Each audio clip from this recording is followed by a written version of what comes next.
Hey, Edgar from Funneltopia here. You now have the ability to suspend your affiliates from certain campaigns or from all campaigns that they've been assigned to, and obviously you can assign them back as well.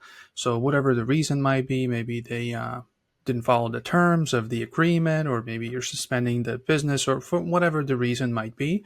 Essentially, what you want to do is you can go to Traffic, Affiliate Manager, Affiliate, then we'll give you the affiliate list.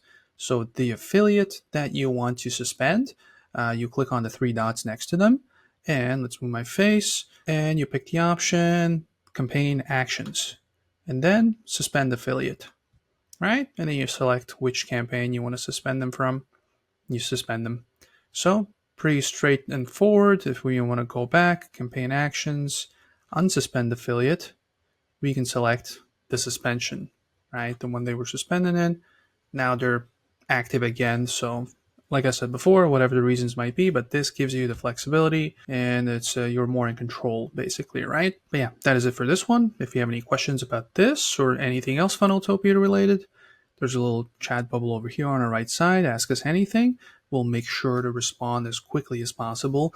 But if you don't have any questions, hopefully I'll see you in the next video. Bye.